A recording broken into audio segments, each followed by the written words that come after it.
Hi everyone. இன்றைக்கி வந்து ரொம்பவே டேஸ்டியாக வெஜிடபிள்ஸ் வச்சு பண்ணக்கூடிய ஒரு ஈவினிங் ஸ்நாக் ரெசிபி எப்படி பண்ணுறதுன்னு பார்க்கலாம். அதுக்கு நான் ஒரு 3 உருளைக்கிழங்கு வந்து வேக வச்சு எடுத்திருக்கேன்.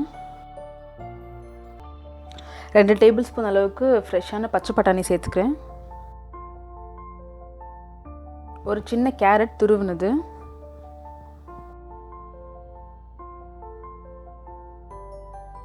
கால் கப் அளவுக்கு பொடியாக நறுக்கின குடமிளகா, பாதி வெங்காயம் பொடியாக கட் பண்ணது, 2 டேபிள் ஸ்பூன் அளவுக்கு பொடியாக நறுக்கின கொத்தமல்லி இலை, 1/4 டீஸ்பூன் மஞ்சத்தூள், 3/4 டீஸ்பூன் அளவுக்கு கரம் மசாலா, 1/2 டீஸ்பூன் காரப்பொடி, 1/4 டீஸ்பூன் அளவுக்கு மிளகுத்தூள், 1/2 டீஸ்பூன் சாட் மசாலா, தேவையான அளவுக்கு உப்பு.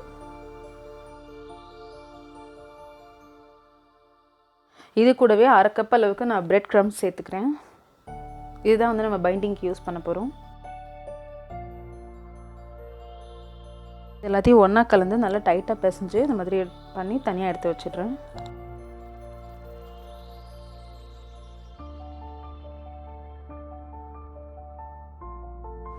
ஏதாவது ஒரு பிளேட் இல்லைனா ஏதாவது ஒரு ட்ரேயில் வந்துட்டு எண்ணெய் தடவி வச்சுக்கலாம். எண்ணெய் தடவினதுக்கப்புறமா அந்த வெஜிடபிள்ஸ்லாம் போட்டு கலந்து வச்சுருக்கோம் இல்லையா, அதை வந்து இந்த எண்ணெய் தடவின பிளேட்டில் போட்டு நல்லா ஸ்ப்ரெட் பண்ணி கரெக்டாக செட் பண்ணி ஃப்ரிட்ஜில் வச்சிடலாம். ஒரு 2 மணி நேரம் வைக்கணும். நீங்கள் நைட்டு வச்சு காலைல கூட நீங்கள் சப்போஸ் பிரேக்ஃபாஸ்ட்டு கூட பண்ணலாம். இது ஓவர் நைட்டும் ஃப்ரிட்ஜில் விடலாம்.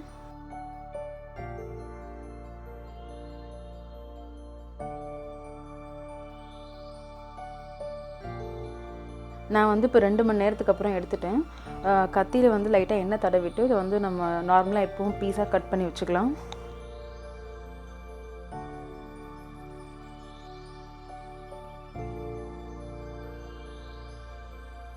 கட் பண்ண பீஸில் இந்த மாதிரி தனித்தனியாக எடுத்து ஒரு பிளேட்டில் ஸ்ப்ரெட் பண்ணி வச்சுருங்க.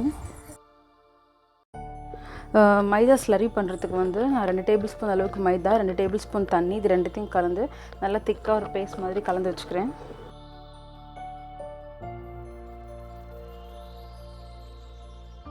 நம்ம கட் பண்ணி வச்சுருக்க வெஜிடபிள் பீஸஸை வந்து ஃபஸ்ட்டு இந்த மைதா ஸ்லரி இருக்கிறதே இது நல்லா டிப் பண்ணிவிட்டு அப்புறமா எடுத்து breadcrumbsல போட்டு நல்லா புரட்டிட்டு தனியாக எடுத்து வச்சுக்கலாம். மிச்சம் இருக்க பீஸஸையும் இதே மாதிரி மைதாவில் டிப் பண்ணி breadcrumbsல கோட் பண்ணி தனியாக எடுத்து வச்சுக்கலாம்.